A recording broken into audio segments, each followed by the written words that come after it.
Hi guys, welcome to Tim's Garage. Today we're going to find a boost leak.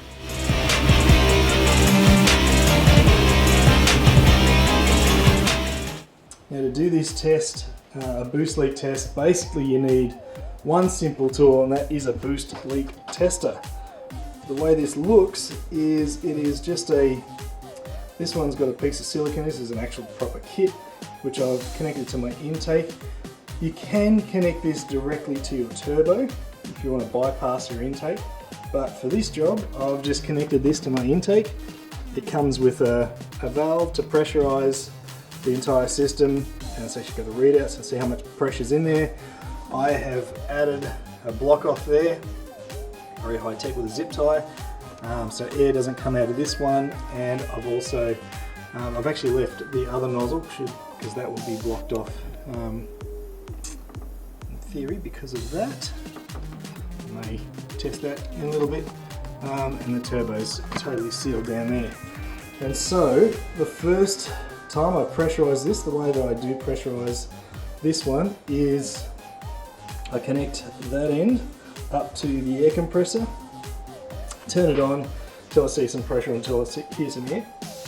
The first issue that I found was the new hot pipe silicone at the base was leaking. So that's fixed up, and now I can hear another leak somewhere in there. So we're going to go and explore and see if we can figure this out. For when you are doing this kind of stuff, looking for boost leaks, things like clamps actually come into their own, very much so. So make sure that you've got a bit of an idea of what you're buying when you do that, when you're hooking up your silicone. So this is like the most basic kind of clamp that you'll get.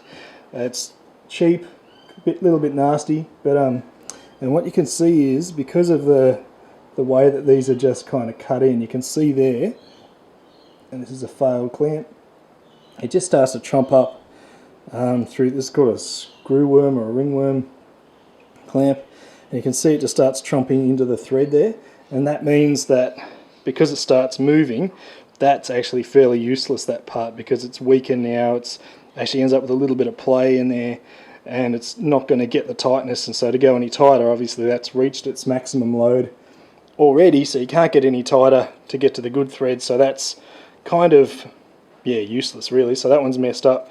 The next option is to go for a better quality one that's actually designed for like turboed cars and actually made for silicone. So the other one's more of a multi-purpose thing. This one is from shout out to Motorsport Connection. These are from the guys that know what they're doing, and rather than just cut the slits, they actually press them in. So if you see the other side, it actually doesn't go all the way through. By just pressing them in, obviously it takes a lot more work to press them in, but it means there's strength in the side because of the bends and not the cut. So these are a lot stronger, you can get a lot more pressure in that clamp. The other thing with these clamps, which you really got to note because it's important, is you can see the edges of them aren't sharp. The edges of these are actually rounded. You can see the lip is bent up. And the idea of that is when you put a lot of pressure on it, it won't cut into your silicone. So that's another good idea. The next level of clamps are these ginormous clamps. The idea is that when that's tight, it forms the circle, and you can screw it up on there. So you actually get a lot more pressure on these clamps. This one doesn't have a rounded edge. It's not sharp, but yeah, it hasn't been beveled. These are sort of the next level again, but look, really, if you're not racing, these are fine. It depends on your pressure. If you want a bit of peace of mind, go to the next level ones. Yeah, they're good clamps. These also have some benefit. They're a little bit wider, so you get a bigger grip, but if you place your clamp properly after the bead, that would do the job absolutely fine. But they're things to be looking for when you're looking for a boost leak.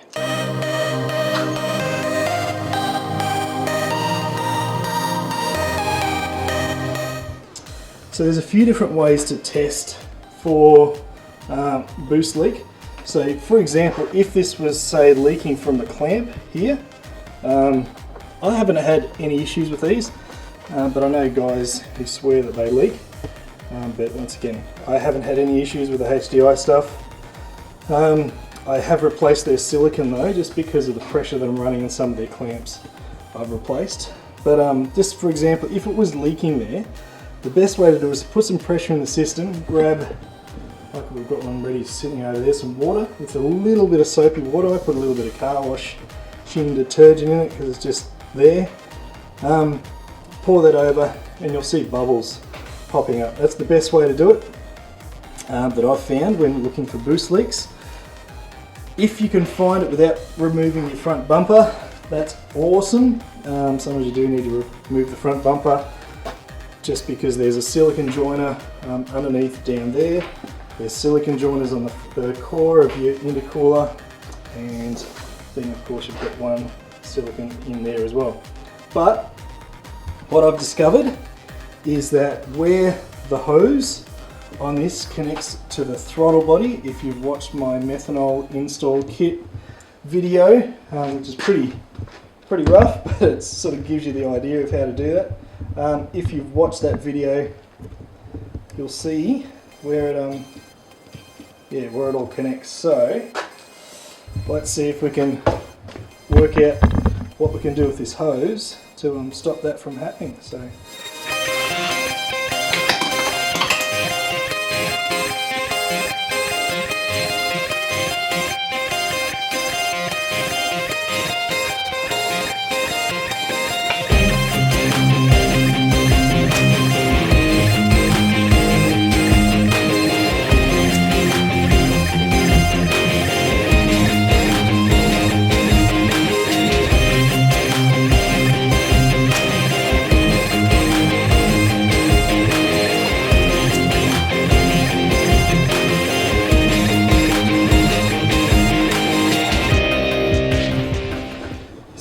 just to give an idea, you can see that spacer fits on there. You can see just on the side of that, that's where the fitting is for our meth. And so when I had that sitting underneath, so all I can gather is that that wasn't sitting flush with there. So I'm going to try and get it flush with the sides. So that's it's actually nothing to do with the kit, nothing to do with anyone, it's just a installer's fault, so that's my issue. So we'll see if we can fix that.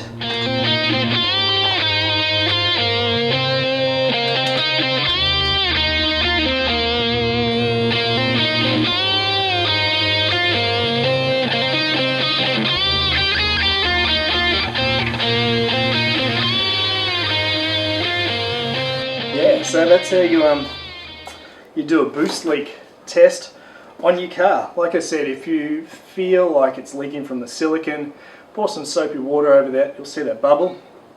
Check your clamps to make sure they're okay.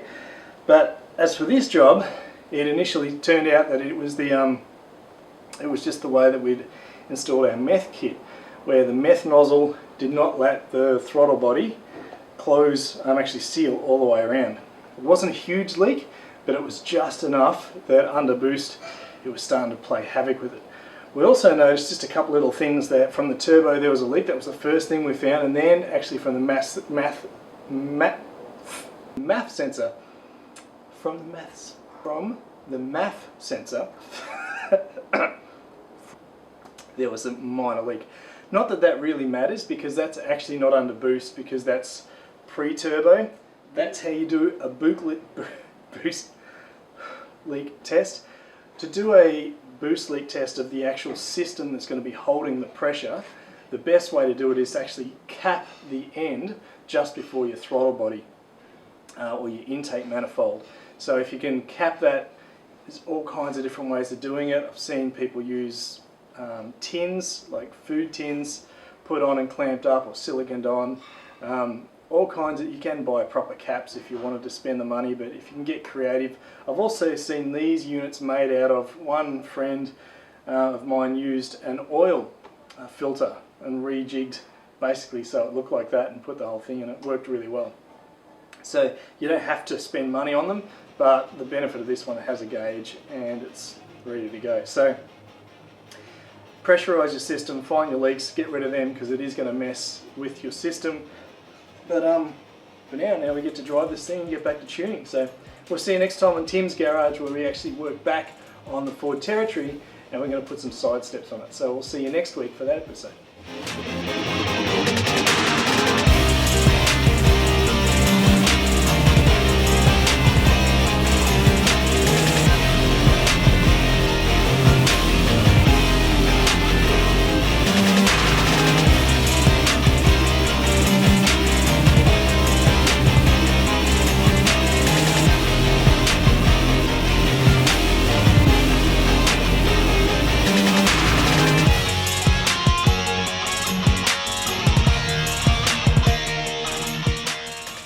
Math sensor from the math sensor math sensor from the maths from the math sensor